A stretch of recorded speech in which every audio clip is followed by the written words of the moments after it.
Beleza, gente? Aqui é Alex Castro e essa é a nossa aula avulsa de outubro. Nós vamos falar de Segurran, o Cavaleiro do Dragão, que é um texto medieval recuperado pelo pesquisador italiano Emanuele Arrioli, tá?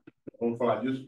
E ele é bem interessante porque ele é uma excelente introdução à literatura medieval. É um texto novo, que está em catálogo, que é inédito, e que o próprio modo como ele foi encontrado e como ele foi reconstituído ilustra as coisas mais interessantes da literatura medieval. Então, deixa eu pegar aqui pelo meu roteirinho e depois eu vou falando tudo. Uma outra coisa que eu acho interessante, a primeira coisa é que eu talvez me refira a esse texto como um romance.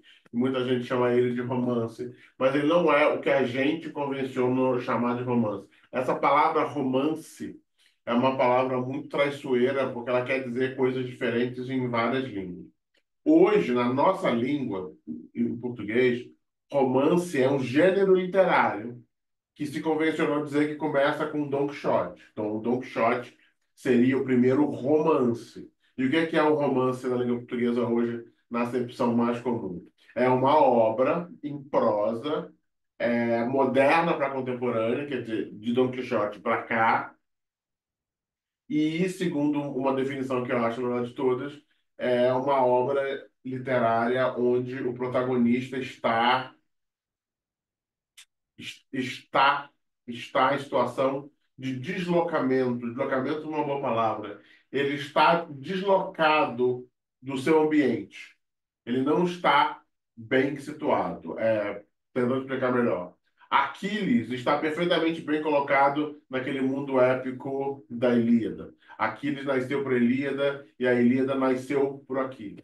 O protagonista de um romance moderno, contemporâneo, ele está sempre em desacordo com o seu ambiente, por definição. O que começa o romance dá o seu ponto de partida a partir do momento em que começa essa falta de conexão do protagonista com o seu ambiente, o seu trabalho, a sua família, o seu mundo. Pensa em um Don Quixote. O Don Quixote é um homem deslocado. O Don Quixote é um cara que acha que está em um lugar, mas na verdade ele está no outro. Toda a história do Don Quixote é a história de como esse cara, que é o Alonso Quijano, está completamente em desacordo, em desalinho com o seu meio ambiente. Como que ele quer viver a vida de um cavaleiro andante medieval, mas na verdade ele está morando na Espanha do século XVII, um lugar cínico e moderno e contemporâneo, e por aí.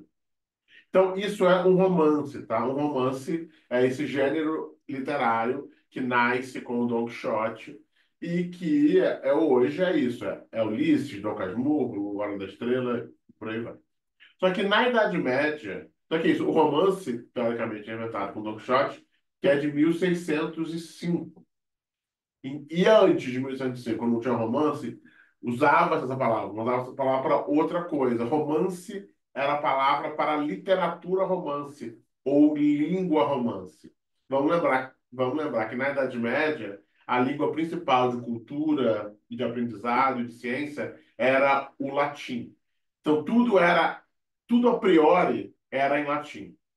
Quando você queria usar a sua língua local, tipo português na região de Portugal, castelhano na região de Castela, francês na região do norte da França, por aí vai, você dizia que estava falando em romance. E depois é que esses romances iriam ganhar nome. Então, tipo assim, primeiro em Portugal, você dizia, não, eu vou escrever esse texto não em latim, eu vou escrever em romance. Era assim que se falaria, sei lá, no século XII. E aí, no século XIV ou XV, é a primeira vez que alguém fala, não, é o romance português, em romance da região de Lisboa, romance de Portugal. E aí tipo assim começam os nomes das línguas. O francês era o romance que se falava na região de Paris, o espanhol é o romance que se falava na região de Castelo, o português é o romance que se falava na região do Porto, e por aí vai. Então, quando se fala em romance na Idade Média, está se falando mais na língua que se usou para escrever, do que num gênero literário como a gente entende hoje. E aí, ao longo dos séculos, o sentido foi mudando porque você começou a inventar novos gêneros literários que só existiam em romance, que não existiam mais, que nunca tinham existido em latim. E um deles, por exemplo, é o que a gente chama de cordel. O que a gente chama de cordel, em espanhol, é o romanceiro. E essa métrica do romanceiro vira romance. Então você canta romances. Essa é a métrica. Na grande conversa com a aula, tem uma aula só de romanceiro. Mas, em suma, o romance é a língua. Então, o que é que acontece aqui? Tudo isso é para dizer o seguinte: quando a gente fala que o Manuel Arrioli encontrou um romance, não é correto. Mas ele encontrou um texto em romance. Então, esse texto aqui, que agora virou esse livro, Segurran, O Cavaleiro do Dragão, foi um texto em romance que ele descobriu em 2010 num manuscrito francês. Ok? Então o Emmanuel Arrioli estava fazendo pesquisa documental e é interessante porque esses manuscritos medievais eram feitos em livros encadernados e você fazia vários textos no mesmo manuscrito. E esse texto, que é o começo desse livro aqui, até a página 181, estava tudo num manuscrito só, que é um texto bem longo, bem interessante. Só que estava cortado. Então, isso também é uma coisa bem interessante. Como que esses textos medievais chegam até nós? Eles chegam através de manuscritos. Manuscritos que têm que ser lidos um por um e, digamos, traduzidos, né, na caligrafia. Aquelas caligrafias medievais eram feitas para serem fáceis de ler e rápidas de escrever, e na época era, mas hoje, como a gente não tem mais o hábito de ler aquelas caligrafias, são difíceis. Então, por exemplo, o Emanuele Arrioli teve, antes de tudo, um primeiro encontrar esse texto nesse manuscrito. Dois, reconhecer que era um texto inédito, que nunca tinha publicado, que ele não conhecia, que não estava no repertório de narrativas medievais, épicas, artúricas. Aí ele teve que transcrever o texto que estava naquele manuscrito. Transcreveu, o texto estava em francês antigo, ou seja, em romance antigo da região da França. O texto era do século XIII.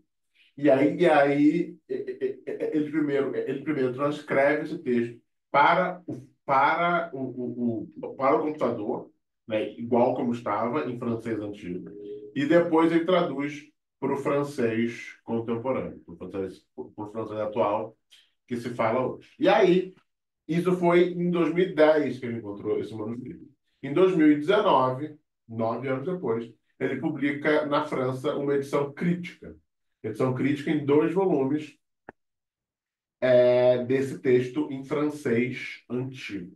Mas antes disso, o que ele teve que fazer? Ele teve que vasculhar. Ele falou, cara, esse texto é só um pedaço. Deve haver outras narrativas com esse cavaleiro, deve haver outras narrativas com essa história, eu vou procurar. Então, ele vasculha arquivos da Europa inteira, lendo manuscritos. E ele consegue encontrar 28 fragmentos dessa história. Então, esse livro aqui, ele é composto por um texto principal, que é o primeiro que ele encontrou, que ocupa mais ou menos 180 páginas. Depois, 28 fragmentos diferentes que ele encontrou em vários outros manuscritos. Vocês imaginem o trabalho. Não tem como buscar um manuscrito. Tem que olhar, ler, abrir. É um trabalho absurdo, inclusive de reconhecer que o texto é inédito. Tá? Então, o Emanuel faz isso, ele busca arquivos da Europa inteira, ele encontra 28 outros pedaços da história e ele junta. Daqui a pouco eu vou falar mais sobre isso. E aí ele pega, junta tudo, publica essa edição em francês antigo, que é o doutorado dele, e depois ele começa a trabalhar para mostrar este texto para o público mais amplo. Então, a primeira coisa que ele faz é traduzir para o francês moderno, para as pessoas poderem ler, porque quase ninguém hoje lê francês antigo. E a outra coisa que ele faz é que ele traduz para outras línguas também. Então, por exemplo, aqui no Brasil, essa edição que saiu aqui no Brasil foi traduzida por ele. Ele é um apaixonado pelo Brasil. Ele já morou aqui no Rio durante a pandemia. Ele foi professor visitante da UFRJ. Então, ele fala português. Eu encontrei com ele, uma pessoa maravilhosa, e eu perguntei para ele o seguinte: por que ele traduziu ele mesmo do francês antigo para o português? Isso é difícil, gente, sabe? Eu falo inglês e espanhol muito bem e eu não me arriscaria a traduzir um texto para o inglês. Em geral, a gente traduz o texto para a língua que a gente é mais fluente. Então, se você é brasileiro, via de regra, você vai traduzir para o português. Se você, como o Manuel é um italiano, você vai traduzir para o italiano. Você traduz de uma outra língua para a sua. O Emanuele fez várias traduções desse texto. Ele traduziu do francês antigo para o francês moderno e também do francês antigo para o italiano, para o espanhol, para o inglês e para o português. Eu perguntei por que ele fez isso. Ele falou, cara, é muito simples. Porque ninguém mais sabe ler francês antigo.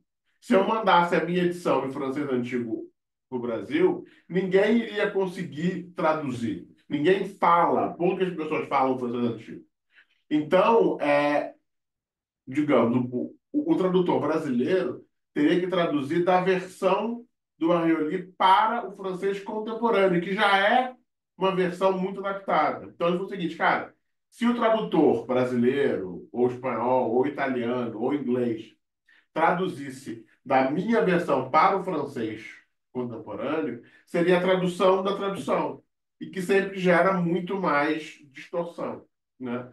Então, o que ele falou, cara, eu preferi, nas línguas que eu sei falar, eu mesmo fazer a tradução do francês antigo para essas línguas contemporâneas. Então, olha, ficou bem interessante. A tradução do Emanuele é ótima, o português dele é super fluente. E uma coisa que ele fez que eu achei interessante na nossa língua é que ele fez duas técnicas. Uma tem um texto medieval muito famoso em português, que é a Demanda do Santo Graal. E veja, esse Demanda do Santo Graal, que nós vamos ler um texto parecido na Grande Conversa Medieval, é uma tradução. É uma tradução para o português do século XV, de um texto do ciclo do Graal do Rei Arthur. E é um dos maiores textos longos que a gente tem em português medieval.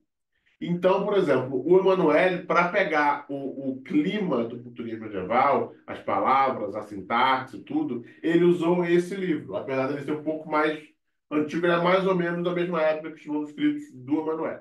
Então, ele pega a demanda do Santo Graal e utiliza como meio que um template para ver como que era o português da época, como que o português da época falaria as mesmas coisas que os manuscritos do Emanuel estão falando em francês antigo. E, além disso, ele também pega os cordéis, que é uma coisa muito interessante. Aqui no Brasil a gente tem muito cordel, como eu falei, na Espanha é romanceiro, no Brasil é cordel. A gente tem muito cordel com temas medievais. Então, o Emanuele, especialmente para os diálogos desse livro, ele pegou os cordéis justamente para ter um sabor brasileiro nas conversas. Um sabor que, ao mesmo tempo que é medieval, também é um pouco contemporâneo e brasileiro. Então é isso. Usando como template o texto medieval português, a demanda do Santo Graal, e os cordéis brasileiros do século XX, né, agora, ele cria essa obra em português que parece.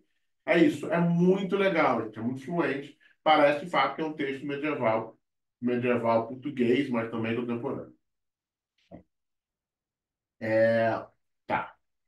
Uma coisa que é interessante, falar de universo estendido, né? É uma coisa que é legal, ó, que a Evelyn falou, achei muito fluido o texto, com o glossário dos termos medievais, tudo fica mais tranquilo de acompanhar, exatamente. Então, vamos lá. e aí, por exemplo, o que é esse texto? A gente tem, é muito interessante, porque a gente hoje, nós todos somos acostumados com essa ideia de um universo mitológico expandido. Digamos Marvel. O que é a Marvel?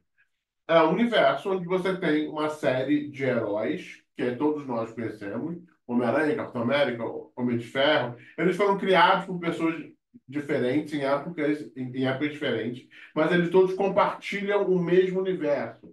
Quer dizer, eles se conhecem, eles convivem. Obviamente, no nosso mundo de hoje, o universo Marvel ele tem dono. A gente sabe quem criou cada personagem, em que época, e tem um dono. Mas imaginem, sei lá, daqui a 100 anos, né? Ou daqui a 1000 anos. O universo Marvel, ele perdeu o copyright e tudo que você tem esses universos separados. Tanto assim, assim como a gente tem, assim como a gente tem o universo, digamos, da mitologia nórdica, que tem Rudiger, Siegfried, e por aí vai, a gente tem o universo da poesia épica grega, que tem Aquiles, Odisseu, é, é, Agamemnon, por aí vai. Eles não se juntam. Eles até podiam existir meio contemporaneamente, mas é isso. Um é o grupo dos guerreiros e deuses gregos, e outro é o grupo dos guerreiros, deuses nórdicos. Assim como hoje a gente tem o universo Marvel, o universo DC, e eles não convivem. O Batman encontra o Hulk. Até acontece aqui ou ali, mas é tão raro que quando acontece chama-se atenção. Então, um dos universos, esse- um desses universos estendidos mais famosos é o do Rei Arthur. E nós, no nosso curso da Grande Conversa, nós já vamos ler vários textos artúricos, já lemos alguns, e vamos terminar com o mais artúrico de todos, que é a morte do Rei Arthur.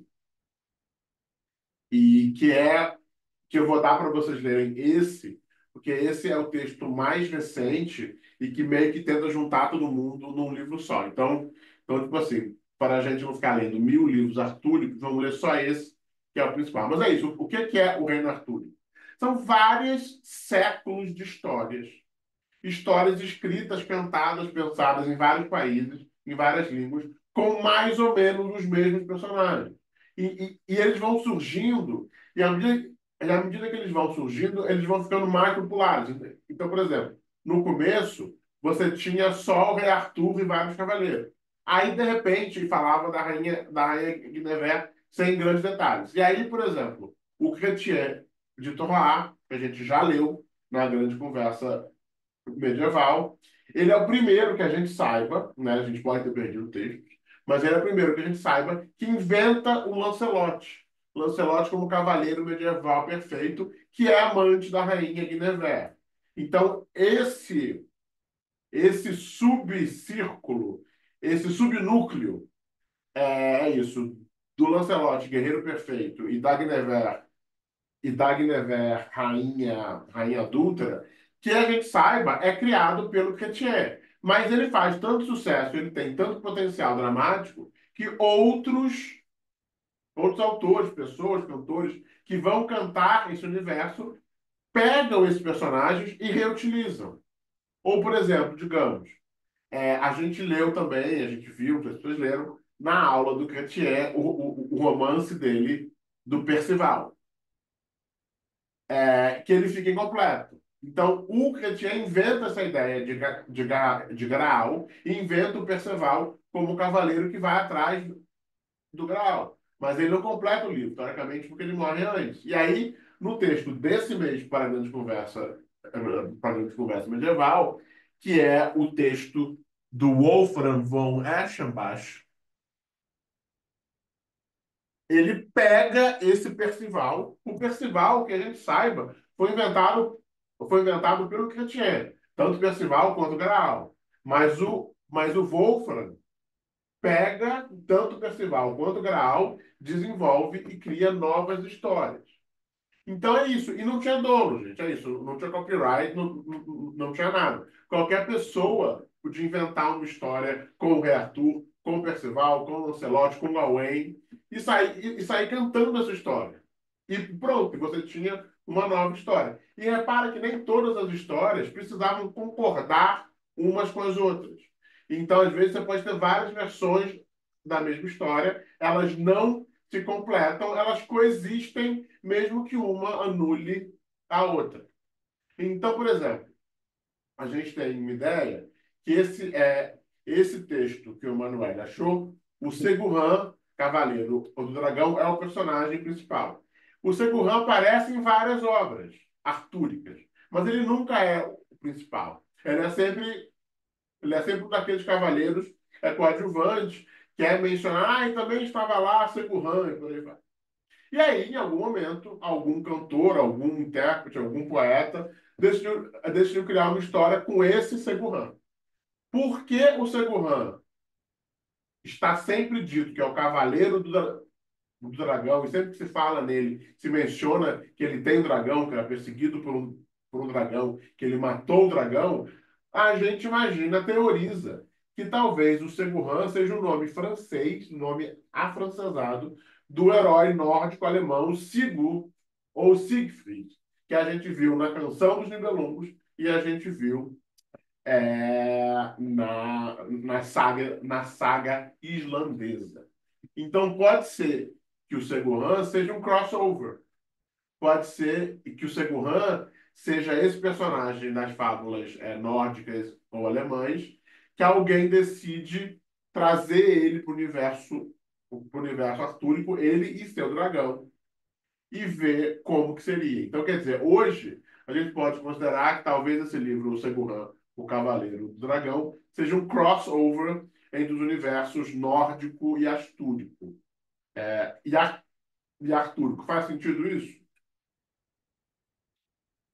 E além disso, então é muito interessante, porque, por exemplo, ver as diferenças. Então, por exemplo, no texto principal, o dragão não existe.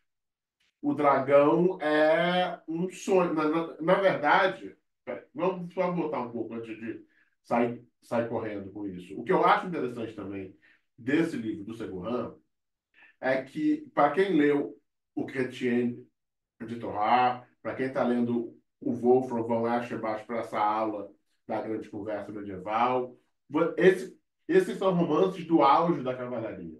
Os cavaleiros são perfeitos, são empolgados, eles matam todos os inimigos, eles são grandes guerreiros, eles são apaixonados pelas rainhas. Esse é o cavaleiro medieval do auge da cavalaria. Já o Segurran não é dessa maneira. Ou como Rolando, por exemplo, também, que é um herói perfeito, que luta, que não tem vida pessoal. O Segurran não é assim. E isso que é muito interessante. Enquanto, por exemplo, nos livros do Chrétien era fundamental que o cavaleiro tivesse uma amada para ele cortejar, o cavaleiro ele dependia do amor, como o Lancelot, que amava a Guinevere e fazia tudo por ela, o Segurran não tem amada. As aventuras do Segurran não têm amor. É só cavalaria, o que é estranho.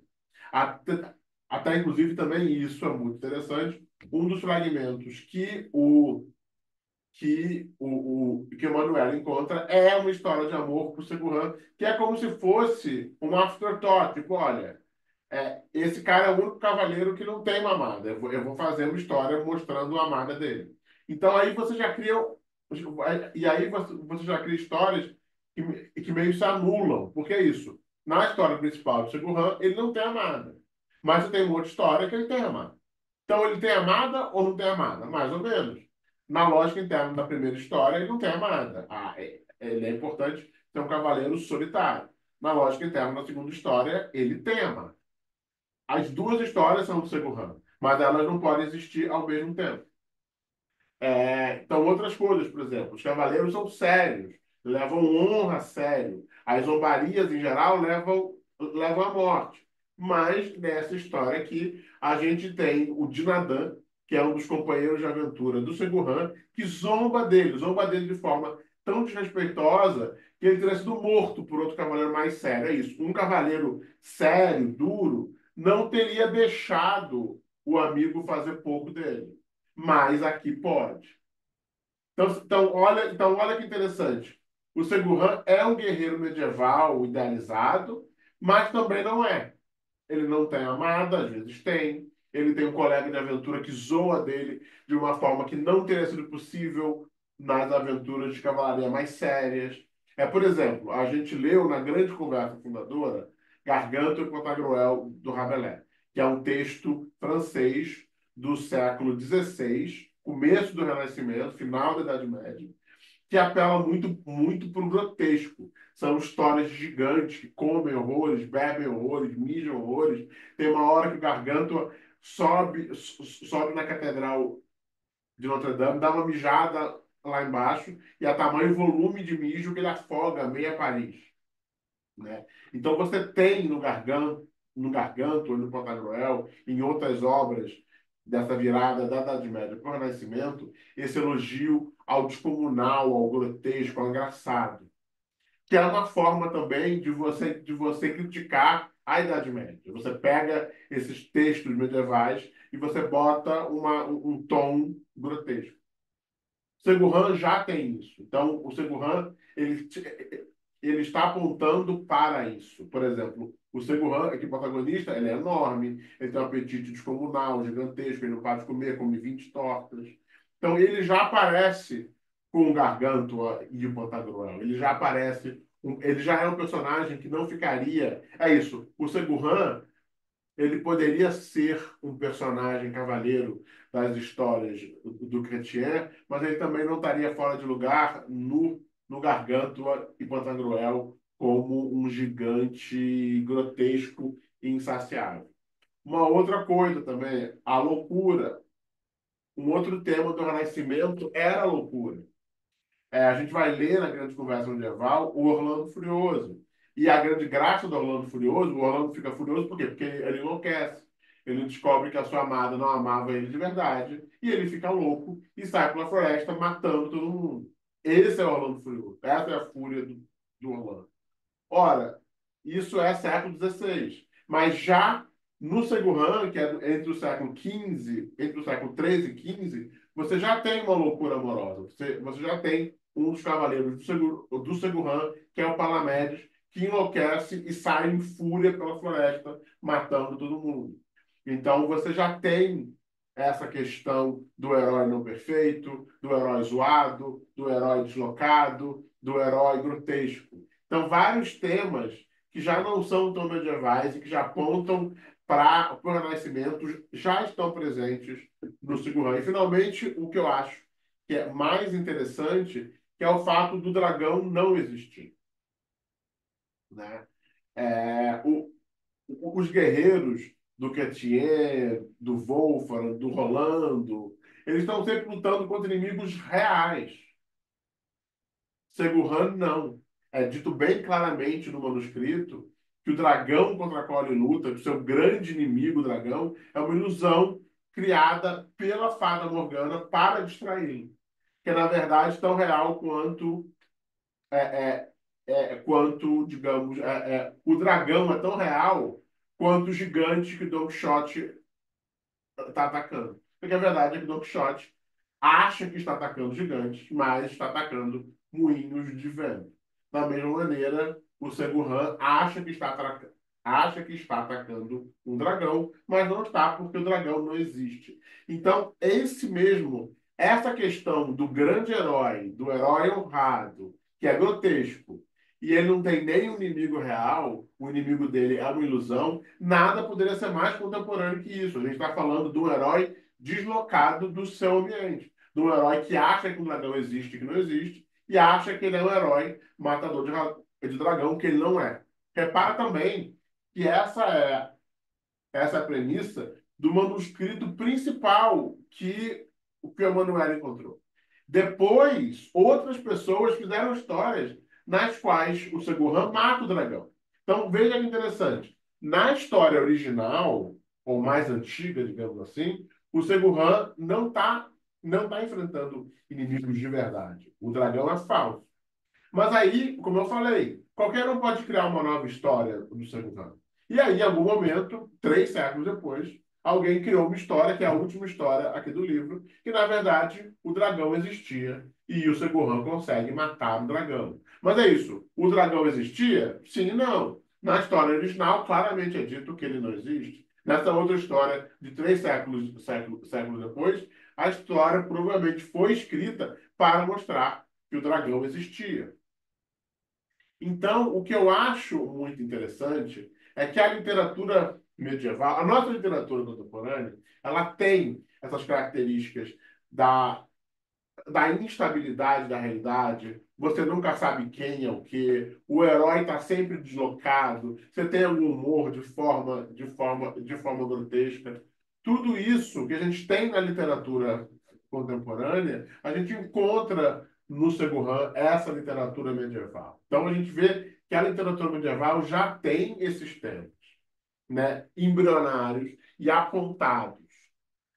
E até, por exemplo, coisas como literatura fragmentar. Hoje é muito comum, nesses romances pós-modernos, pós-contemporâneos, o romance ser uma coxa de retalhos. O romance ter narrativas que se questionam e que se anulam. Então, um personagem fala isso, um fala aquilo, você sabe que um dos dois está mentindo, não sabe qual, talvez os dois. A literatura medieval oferece isso, justamente porque você não está usando só um manuscrito. Você está usando várias histórias sobre esse personagem que várias pessoas criaram ao longo de vários séculos. Então, elas não necessariamente se juntam e se completam, mas elas estão juntas no livro. Então, é interessante. É como ler um romance pós-moderno, ler o Segurran e ver como que as narrativas não se encaixam uma na outra. Como que nós é que temos que escolher quem é o Segurran que a gente quer. Então, o que eu acho interessante é que essa história do Segurran, apesar dele, como cavaleiro, transitar nesse mundo dos cavaleiros artúricos, medievais, idealizados, dos cavaleiros perfeitos e tudo, você já tem vários elementos na história que antecipam essas futuras correntes literárias que vão desembocar no romance contemporâneo. Então, quer dizer, essa história do Segurran, ela é muito interessante porque ela é um degrau importante, ela é um elo perdido nessa cadeia que leva dos livros de cavalaria medievais, como, de novo, Rei Arthur, Morte do Arthur, Amadis de Gala, etc, etc, ao romance contemporâneo e daí aos filmes da Marvel. Entendeu? Ele é um passo importante dessa cadeia que até ontem não existia e que é imperdível. E uma coisa muito interessante também, que eu falo sempre, a Idade Média foi uma época de muita pujança de estilos. Você estava inventando línguas, inventando gêneros, tudo era diferente, tudo era novo, tudo era possível. E aí depois, quando chega o Renascimento se pensa em oposição a tudo que é medieval. Então, todos aqueles gêneros medievais que vinham sendo criados, muitos são abortados ainda sem se desenvolver. Porque o Renascimento não vai mais olhar para a Idade Média, a não ser como fonte de erro. Ele vai tentar fazer renascer os estilos literários da antiguidade. Então, vários estilos literários medievais meio que ficam sem ter para onde ir. Acabam, são um beco sem saída. Por exemplo, na última aula da grande conversa medieval, a gente leu Alcacino e Nicoleta, que é um chant fable, uma fábula cantada, que é a única que a gente tem. É um gênero literário de um só texto. Então, esse livro do Segurran, ele é o mesmo. Então, desculpa, voltando. A Idade Média, quando o Renascimento vai criar um novo tipo de literatura, trazendo como modelo a literatura da antiguidade, ela faz isso em oposição ao cânone medieval. E, e a nossa literatura careta até hoje ainda é renascentista. O Renascimento vem no século XVI, XVII, XVIII, XIX e vai desembocar o quê? No romance realista, no romanção realista, nos maias, no no Stendhal, Balzac, Manzoni, Tolstói. É isso, essa ideia do romance em prosa realista, representando a vida como ela é. Então, essa nossa ideia do romanção caretão é a culminação do espírito renascentista, que é antimedieval. E aí, hoje, quando a gente olha para esses romances do século XIX, e apesar de gostar deles, como eu amo, reconhece que eles são caretas e tenta criar um novo tipo de literatura, mais novo, mais ousado, mais diferente, a gente acaba, quando a gente percebe, a gente está, na verdade, não inventando moda, mas usando e recuperando modas medievais. Porque é isso. Se, se esses caras do Renascimento fizeram tudo em oposição ao mundo medieval, se nós queremos agora nos opor a eles e à sua caretice, o melhor lugar para a gente pegar a ideia é no próprio mundo medieval. Então, hoje, quando esses novelões realistas do século XIX nos parecem cada vez mais caretas, mais formulaicos, os textos da Idade Média, como o Segurã, parecem muito mais literatura contemporânea, entende? É porque é isso. Tem uma estrutura fragmentária, tem um final aberto, tem falsos começos, tem versões alternativas. Eles acabam sendo muito mais contemporâneos e são muito mais próximos a nós, muito mais próximos a Bolanho e a Borges do que autores antigos do XIX, como Balzac e Émile Brontë. Então, era isso que eu queria falar sobre o segurança, e que essa aula foi curtinha. Queria saber se vocês têm alguma coisa para falar, alguma pergunta, algum comentário. Digam lá. Eu acho muito legal ler. É um texto muito fluente, foi traduzido muito bem pelo Manoel. E é isso. Por causa disso tudo, desses temas, do assunto, eu acho que é uma excelente introdução para as pessoas entenderem o que é a literatura medieval. Mas digam lá, alguém quer falar alguma coisa? Perguntas, comentários? Digam lá. Morgana tem um plano de sumir a coexistência do Segurhan, dizendo a todos que esperavam o retorno dele que ela não só inventou o dragão, como dá a entender que inventou o próprio Segurhan. Quase todos acreditam que vão embora. Segurhan some das histórias artúricas tradicionais porque era fake news. Achei muito interessante essa parte. Pois é, mas eu vejo, é muito interessante porque tem várias partes. O Segurhan, ele aparece de coadjuvante em várias histórias. Quem escreveu essa história quis fazer uma história colocando o Seguran como protagonista. E aí, por que essa pessoa que coloca ele como protagonista fala que ele sumiu? Vai ver a história foi escrita para justificar o sumiço? Tipo, por que a gente tem esse cara que é chamado de Seguran, que aparece de coadjuvante em várias histórias, mas nunca é o protagonista? Vai ver porque a Morgana botou esse feitiço nele. E também isso é interessante da nossa literatura contemporânea e da Idade Média. O que é fanfic? O que é isso? O universo estendido é fanfic. O que é uma fanfic? Eu adoro Harry Potter. Eu vejo que tem um buraco no Harry Potter que não foi explicado. Como que fulano fez, não sei o que, não sei o que lá. E aí eu crio uma fanfic para preencher esse buraco. Você para e pensa, por exemplo, esse filme Star Wars, Rogue One. É quase que um fanfic perfeito. Você pensa, gente, mas como é que eles entraram na Estrela? Não faz sentido a Estrela da Morte ter uma falha tão óbvia que você dá um tiro lá e explode tudo. Isso não faz sentido. Ah, tá, eu vou escrever uma história que vai preencher esse buraco da história e vai mostrar como que isso aconteceu. Então, quer dizer, é uma, isso é super fanfic. Por acaso não foi fanfic, porque foi sancionado pelos estúdios, pela Disney, virou um filme, mas é a estrutura do fanfic, é isso. Essa história não é minha, mas eu adoro ela, tem um buraco nela e eu vou preencher. Então, é isso, tu vai ver esse plotline da Morgana, que faz o Seguran ser esquecido e sumir, foi isso, foi o equivalente de um fanfic de um autor medieval que gostava dessa história, gostava desse personagem e queria explicar por que que ele não aparecia mais. A Alda falou o seguinte: fiquei chocada com o episódio em que o Dinadan estuprou uma moça camponesa e está sendo punido por camponeses e é salvo por companheiros do Segurão. Achei contrário aos valores cavalheirescos. Não, Alda, infelizmente não, porque os valores cavalheirescos só valem para mulheres nobres. É o que é uma coisa muito interessante. Eu tenho um texto, o meu texto mais lido que foi lido 1 milhão de vezes no primeiro mês, o cavalheirismo é o machismo. E uma coisa muito interessante que a gente não repara do cavalheirismo é que o cavalheirismo só é oferecido para as mulheres que merecem, né? O homem que está no metrô e levanta para uma moça branca e magra não é o cara que levantaria para uma moça trabalhadora e corpulenta que fez faxina o dia inteiro. Porque ele acha, não, isso aí é cavalo, isso aí é mulher forte, ela aguenta, imagina. Não. Mas se for uma mocinha branca, magra, ele levanta. Então, o cavalheirismo, até hoje, ele é só para aquela mulher que merece. Ela tem que ser honrada, tem que se dar ao respeito.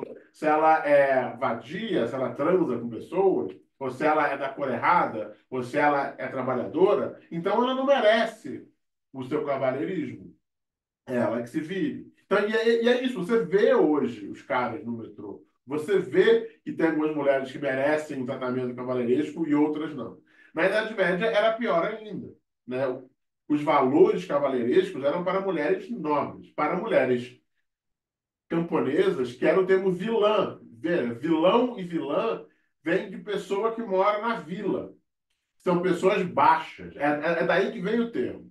Você compara o nobre, o herói, o cavaleiro, que é um castelão que mora no castelo, com um camponês baixo, desprezível, que mora numa vila, que é um vilão ou uma vilã. Por morar na vila, ele é desprezível. Ele não merece respeito, não merece proteção, ou só uma coisa muito específica. E daí, então, tipo assim, é nos romances cavalheirescos que você começa a usar vilão e vilã numa acepção negativa e pejorativa e acaba virando, por extensão, a pessoa ruim da história. Mas na Idade Média, vilão e vilã é só a pessoa que mora numa vila que pode ser estuprada. Inclusive, é bem interessante que a gente vê isso muito. Por exemplo, eu quero muito que vocês leiam O Orlando Furioso. Vai ser uma das nossas últimas aulas. É um dos livros mais legais de todos os tempos. E uma das cenas do Orlando Furioso é o herói mesmo. Veja, o Orlando Furioso já está em 1532, então ele já é um outro mundo, uma outra moralidade. Nós não estamos mais na Idade Média, estamos saindo da Idade Média. A América já foi descoberta, estamos criando novos valores. Então, o Ariosto e o Orlando Furioso é uma grande sátira ao mundo da cavalaria, aos valores da cavalaria. E tem, num dado momento, em que o herói, e é de novo, não é um anti-herói, é o herói, é o cara que a história quer que a gente goste. Ele vê a mocinha, Angélica, linda, maravilhosa, sendo atacada por um monstro, e ele mata o monstro. E no que ele mata o monstro, cara, ele já vai tirando a roupa para possuir a Angélica. Na base do quê, cara? Se eu salvei ela, é óbvio que ela vai dar para mim. Como é que ela não daria para mim? Não seria nem justo um negócio desse. E aí ele começa. E ele tá.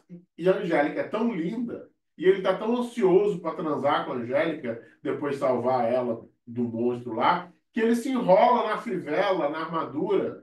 E a Angélica, que não era boba e que tinha um anel da invisibilidade, ela veste o anel e vaza.